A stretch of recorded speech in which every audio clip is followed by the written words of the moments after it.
Happy Friday! It is Basket of Blooms Day. We are starting this sew along from my friend Joanna Figueroa's pattern. It is so darling. So the first thing I want to do is what the title of this video was, is how do you read a pattern? Basically, I'm going to break it down into this one specific thing for this particular project.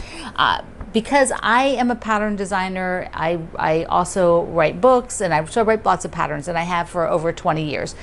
So that means that I'm used to writing patterns in a certain way. That's my style guide for pattern writing. But when I read somebody else's, they have a slightly different way of writing their pattern. So I always need to get familiar with their pattern before I write it. Joanna Figueroa is very talented, and she's been in the business a really long time. She does really great patterns.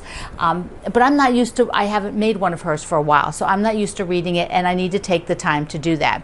She does mark everything. So I'm going to show you on the one page here, like all of the things will be marked with the letters. So you can see all the letters on there of the position. I like to use the alphabetties to mark them. Now I don't pre-cut everything first. Some people like to take the kit or your fabric and cut everything first and then sew. That's just not how I like to do it. It's not how my brain works. I don't find that enjoyable at all. I would rather cut a few things than sew them. Cut a few things, sew them. And that's what I'm going to show you, because there is a way to think about reading the pattern when you're doing that. Because I don't need to know everything on the supply list and on the cutting list, just the part that I need to work with. So we're doing the basket. So basically I'll be starting at the basket section. I'll be looking for the letter and then going to the cut list and see what that letter says that shape, that size should be. And that's how I'll cut everything. But the one thing I want you to note is that there's different ways to approach cutting a lot of pieces from one fabric. So let's take a look down here for a second at the background, because this is a good example for this pattern. The background is all of this light color behind here. The neutral. So it is this cream that's from her fabric line. And in order to do the pieces out of here, she made it really efficient by doing long strips and then subcutting. So, basically she has you cut a long strip and then you cut pieces out of it. So what I decided to do is because there's not a big quilt, it's not a big deal to cut the strips. So I just cut the strips. I took there's 3 different sizes that will be cut. And I took the alphabetties and I marked the first subcut letter, so I know. Although, these shapes are obviously very different. They're not close in size at all, so I really don't need to mark them. And then if you see, there's the double letter alphabetties, which are great.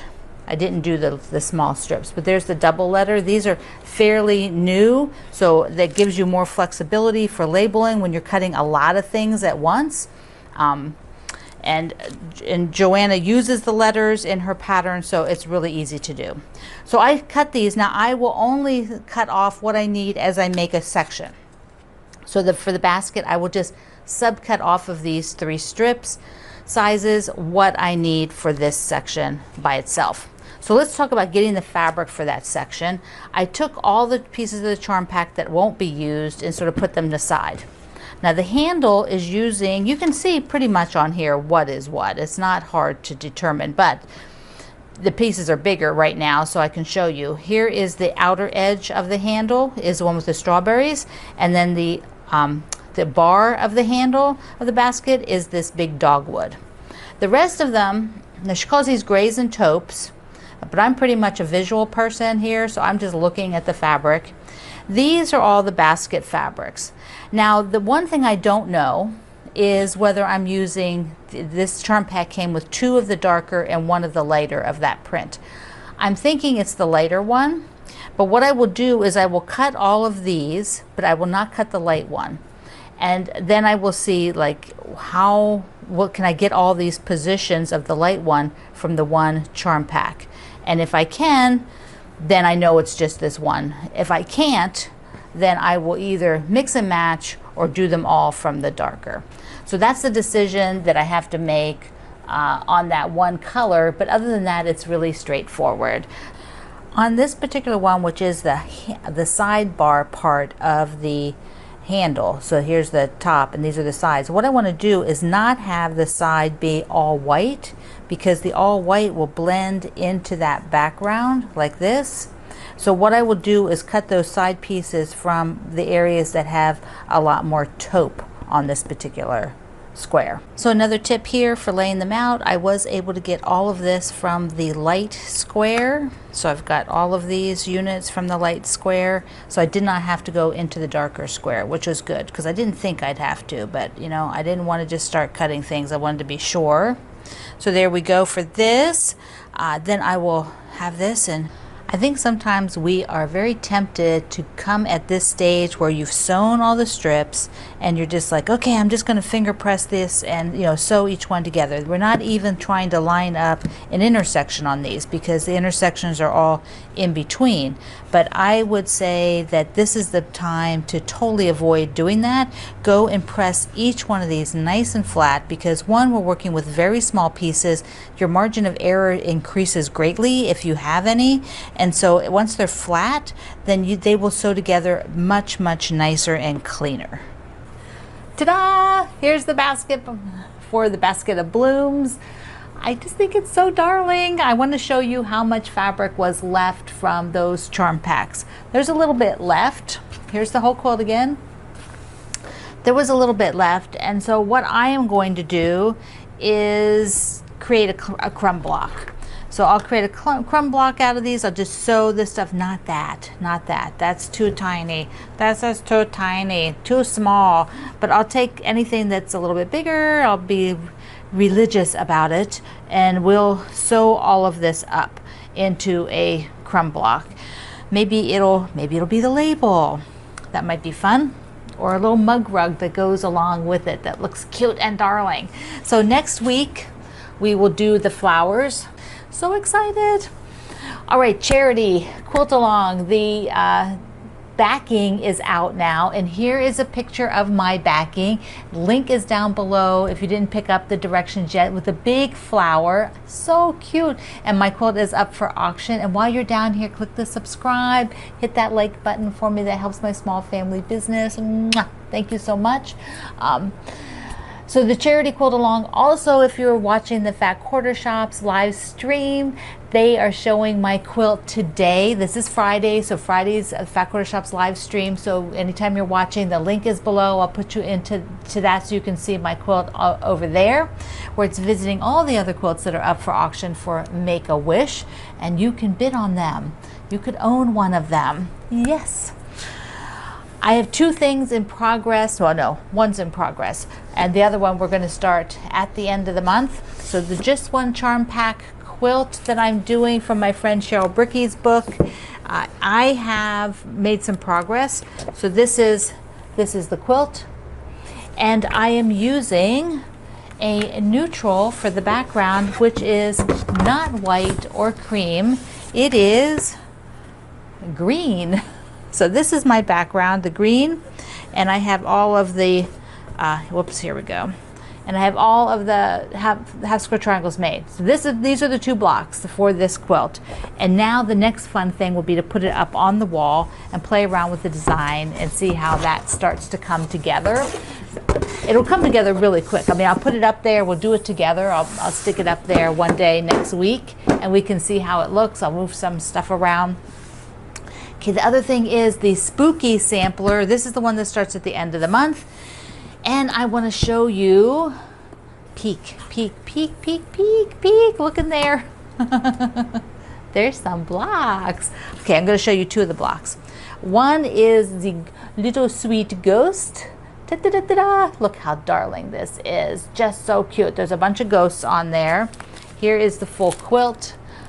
And I just think it is going to be so much fun. We're going to mix it up and do it in sort of segments that makes it a lot of fun, so it doesn't get boring. Now you have the pattern, so you will always be able to do it at your own speed or your own sequence if you don't care for mine. Okay, the other thing I want to show you is one of the brooms. Whoops. So here's the broom. Ta-da! Look at the cats. Are these not darling kitties? Look at the kitties. I just love this broom. I think this would be super cool for like a table runner. you know, like maybe you did a couple of brooms down and made a long table runner with darling, darling, darling. So that is what will be coming up the last Monday, I believe, of the month. Do I have a note here? The 26th, yeah, so that's when it is. My ghost fell on the floor. I'll have to find it. Speaking of things falling on the floor and having to find them, these are the cutoffs. Let me show you from the Summer Soiree block number 2. So I went ahead and sewed them up. There should be 4 of each, but somewhere between my sewing machine and the iron over there, I have lost one of the bigger ones. I have no idea where it is. I've looked everywhere. I can't find it. So I'm assuming it got stuck to something. It may have gotten back into the Summer Soiree fabric box accidentally, either already open or before I pressed it open. So these I'm keeping to see what I can do with them. Maybe another little matching, you know, mug rug or put it on the backing or add it into my bin up here of blocks. I'd rather use it though. I think I'd rather use it for the Summer Soiree somewhere on the back or something matching. All right, the scrap quilts on my wall have grown a bit. There we go. I did a little bit more on them. I'm a bit more focused on the red, white, and blue right now just because it's easier. Late at night, it is easier to just pull those scraps, you know, out of the bin here and just sew without too much thinking. The other one takes not that much more thinking, but a little bit. I think they look good together on the wall. Don't they look good? Not one quilt, but they definitely would be in the same room together. Super happy. Okay, did I have anything else?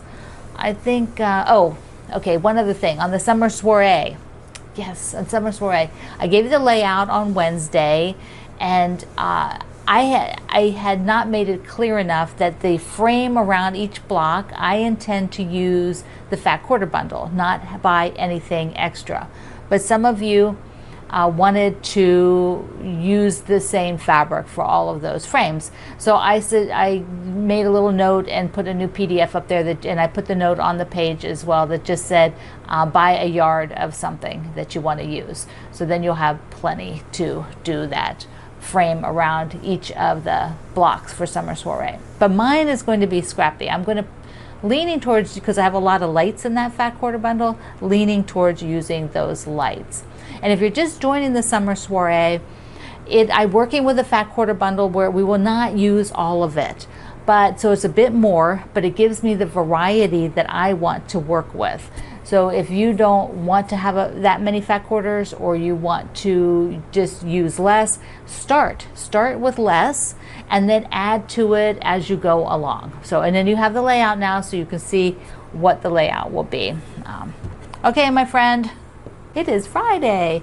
And if you just hold on 1 second past the end here, I'll show you a little blooper. So I love you. Mwah. See you online. Real life, this is what happens when you forget to put a step. There's supposed to be a half square triangle to go and create the angle of the basket. So I have a date with Mr. Jack right now.